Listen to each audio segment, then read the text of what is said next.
Okay, so now we're going to be talking about the favorite land for all little kids. It's Fantasyland. Just mind you, we're still going counterclockwise around. Walking around, yes. Fantasyland is a big one because this is where I completely remember the sights, the sounds, and everything from when I was a little kid there with my parents. And a lot of the original rides are in Fantasyland too. So. And they did do, Fantasyland's had a refurb in the last few years. The Dumbo ride, which is, the main attraction probably for most kids in Fantasyland. It used to be like directly behind the castle, but now it's kind of off where like the Toontown used to be. Okay, so as we're walking out of Tomorrowland, the first thing that you would enter for the Fantasyland section is the teacups. I personally do not ride this ride just because it comes back to my motion sickness. But I mean, it's a family. It's not our family favorite, but it is a favorite to a lot of people that enjoy Magic Kingdom. And I don't get motion sickness, but last couple rides that I rode like that, the kids wanted to spin it real quick, and I turned green on it. And once you turn green, you get that nausea. No going back. There's no going back, and you feel that probably about an hour or 2 hours after the ride's over. Here's the funny thing. Zach's girlfriend Haley, she doesn't like a lot of rides, and that's one of her favorite ones. So she pushed Zach on it last summer, and Yeah, and I told her if I ride it, we're not spinning the thing, so because I don't want to be sick for the rest of it. And like I said, I usually don't get sick. But you can also ride it and not spin it. So if I ever did ride it, I wouldn't be, going crazy spinning it. I would just let it go. So what else is at Tea Party next in line? There's a bunch of stuff over there. Yeah, so I guess the next thing in line would be the Dumbos, which that's a fan favorite. And now there's 2 sections of Dumbo, like a duel. And the way that they do the queue now is you used to have to stand in this really long line, and if you ever had small kids in the Dumbo line, that was usually not feasible. You had to keep handing off the kid, whatever. But now they have like everything inside the tent, like the Dumbo's, circus tent, and they give you like a number. So your kids can interact in there, and it's all in the air conditioner. There's little like play areas for them. So you really don't have to actually be standing in line, It's more easy now to get on Dumbo because they just kind of give you a number, and like when your number's called, that's when you get into the queue. Once you get into the queue, though, it's like a 10-minute queue. So let's go on to the next one. Let's go to well, right behind like the Dumbo areas now is like the newer section of Fantasyland, but that is where Barnstormer is, and that's like pretty much an introduction roller coaster for little kids. It's a small roller coaster. And when Bradley was little, that was his absolute favorite. He'd come around the thing and he was like, let's go again. No, that's Goofy theme. That's Goofy's yes, ride, right? Yes. Okay. That's what Goofy's Barnstormer, yeah. I guess it's enough thrills for a little kid, yeah, but not overly. Right. So yeah, that we waited. Sometimes that could be a long line too, yeah, because that's for basically for kids. So back in that area, that's also where you can meet Mickey and Minnie. We only do that every once in a while. We've stood in line a few times to meet the mouse because you have to meet him every once in a while. Right. If you're first time going to Disney World and Magic Kingdom, you got to meet Mickey Mouse. Yeah. Get the pictures. That's a given. Okay, so the newer section of Fantasyland includes things like the 7 Dwarfs Mine Train ride and also the Little Mermaid, the Journey of the Little Mermaid ride. So that's the newer section of Fantasyland. And like we said before, a big ticket item would be the 7 Dwarfs Mine Train. Yeah, and it's basically for little kids, but as an adult you can get on it and ride it, and it's got some cool animatronics and towards the middle. And the cart that you're sitting in, like the mine train, it kind of swivels and rocks. So like when you go around those corners, it like banks a little bit. Yeah, it is for little kids, but I think it's unique. It could have been a little bit longer, in my opinion. Right. And then you got the Journey of the Little Mermaid, which you're in a clamshell. It's a slow moving ride for anyone can ride it, from young to old.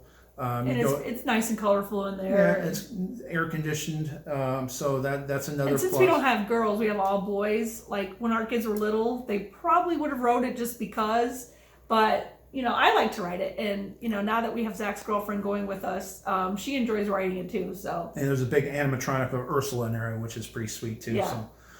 In that general area too, they also themed it with Beauty and the Beast as well, right? Yeah, with the new restaurant, Be Our Guest. Yeah, and Be Our Guest is, I think you can do a lunch. There could be a walk-in lunch. Don't quote me on it, but I know you have to have dinner reservations. That was a hard dinner reservation to get. So if that's something on top of your list, make sure that you reserve your dining plan. Yeah. You know, We never way in advance. ate in there, but we've passed it 100 times. Yeah, so. it's really nice looking over there. Yeah, if that's something. If your family's into the Beauty and the Beast in that kind of setting, and you got kids that are Especially if you got girls. Yeah, fans of that. That's something to see. Yeah. So also in that area is another day one ride, which is Michelle's favorite as a little girl, is Small World. Yeah, and that's like the older part of Fantasyland, the part of Fantasyland that we probably all remember as little kids.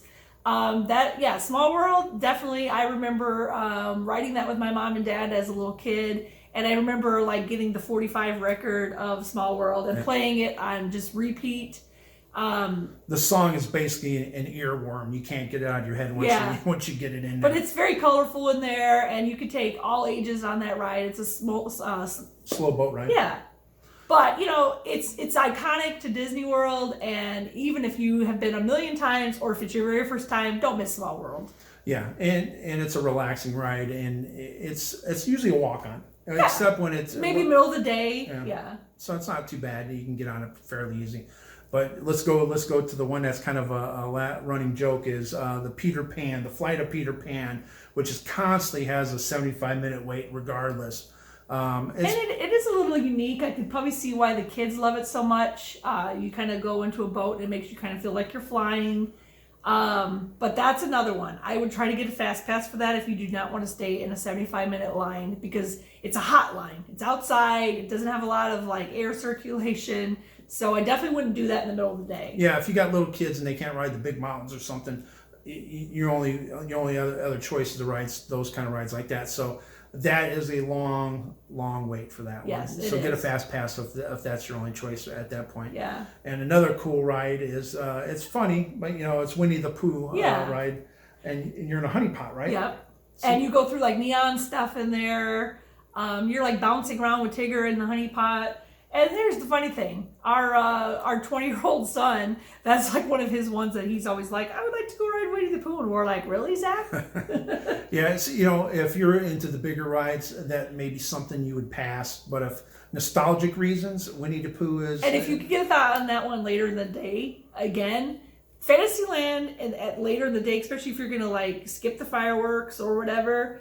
Because Fantasyland in the daytime, in the morning, you've got all the little kids, all the parents with little kids in there. So Fantasyland at nighttime, you might be able to pop through like ride after ride after ride, opposed to just like picking one or two. Yeah, we've jumped on the Seven Dwarfs Mine Train fairly easy late at night. Especially if you choose not to do fireworks. Yeah, and it was a walk on. Basically, we were kind of hightailing it up the entrance. So. And also over there is a show. It's a 4D show. It's Filler Magic. And when it first opened, we loved this. It's amazing, yeah. It's got some really great scents in there. There's like a raspberry scent that, as soon as you smell it, it's really great. The screen is like IMAX. It just kind of opens up and kind of comes around you a little bit. Yeah. And it's just huge. But you might get spritzed with a little water in there. Unfortunately, the last couple of times we did this attraction, the 3D was blurry. Yeah. We put on the glasses and it was disappointing because I was really hyping it up to my son's girlfriend. I said, "This is amazing. Wait till you see this." And we get in there and put these glasses on. And it was so blurry, I think I got a headache from it. And so I wish that Disney would sharpen up that screen or whatever it takes.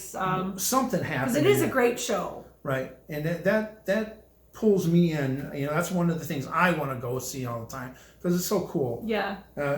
And one of our favorite eating things over there, and this is just as a quick thing, when you're hot and you just want something cold or something sweet, Mrs. Potts over there has an ice cream thing. Zach loves getting their chocolate shakes over there, but they have root beer floats, which is one of our family favorites. Yeah, those are good.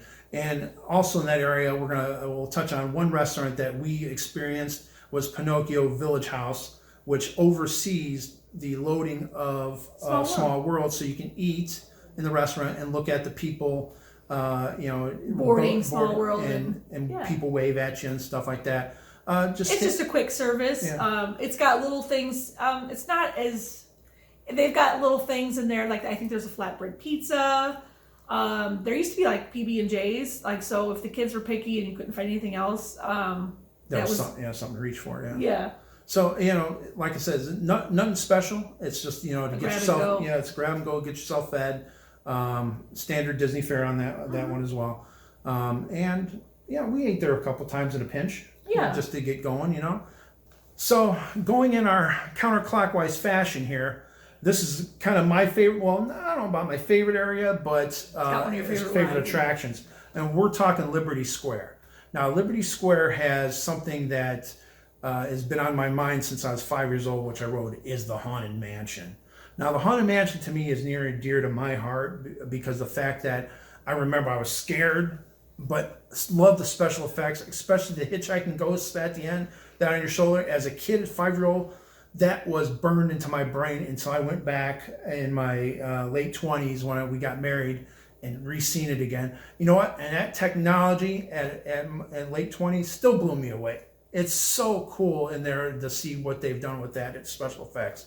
So, and Haunted Mansion, as we started taking our kids when they were younger, Haunted Mansion was always a big one for us getting our oldest son, Zach, on.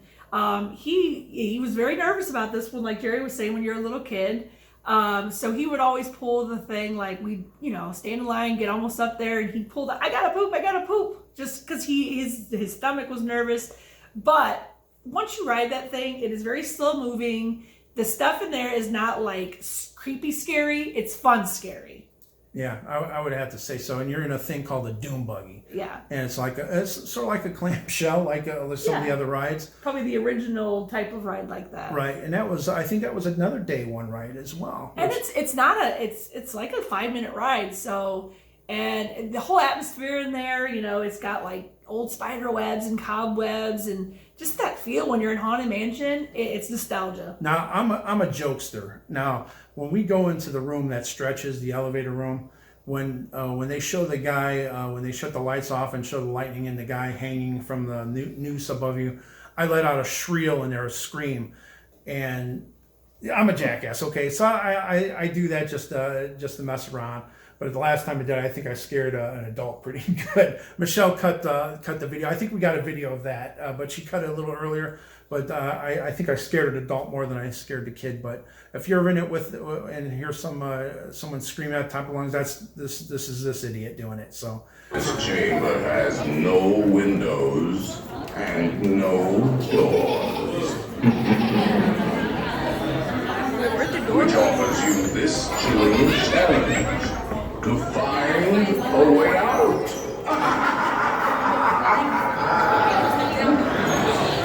Of course, there's always my way.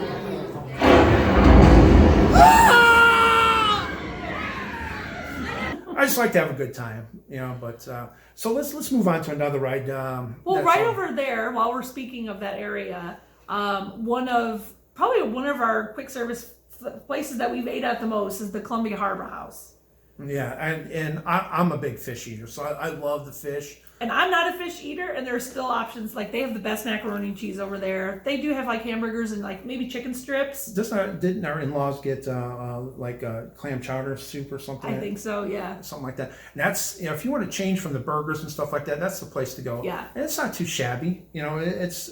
our oldest Zach loves that one. Yeah, and we're in that area. We'll go there and get a bite to eat. And also, if you go in that area, there's also with the shackles, the stocks. That's a great place to photo op. The stockade where you stick your hand in the head in the holes like you're being shackled. They also have the Hall of Presidents over there, which is, if you've never been there, go see it. But if you're a veteran to going to Disney World, it's something you could probably skip unless you're just a huge history buff. It's a pretty long show. It's probably about 23-minute show. And at the end, they got all the presidents, and they're all animatronic all the way up. And every time there's a new president, they add the new president. So Trump is in there as well. Yeah. And we seen it the last time, and we were in a pinch for time, and we kind of regretted sitting in because it was so long. But it is very cool, and that was also, I believe, also a World Showcase with the Abe Lincoln animatronic. And regardless, the animatronics in there, I mean, when our kids were little, when we went in there, they seriously thought, I think that the one year that we were in there when Obama was president, our youngest son, Aiden, looked at me and he asked me really if Obama was on stage. I mean, So that stuff is pretty realistic, for a little kid, Yeah. obviously. So and now we're coming around a little Over bit. there's also, which we have never rode, and this is on my to-do list every single time we go, is the riverboat, the Bell Riverboat. I would like to get on that. I know that it's kind of a longer thing, maybe 20 minutes I've heard people say, but we've never done it. And every year I say that I want to do it. So maybe one of these years I'll get to get on It's it. a huge ferry with the old-fashioned paddle boat on the back. And I don't think it goes too far. And that is Magic Kingdom classic. Like when you walk around in that area, you're always seeing that big boat. Right, and Liberty Square is kind of a smaller area, and it's got that. And we may have missed a few things in there, but... It's like a colonial feel over there. Right. So it's... when you get to that area, things change and the scenery changes, and then you're getting close to Haunted Mansion. Yeah. So let's move on to the next land.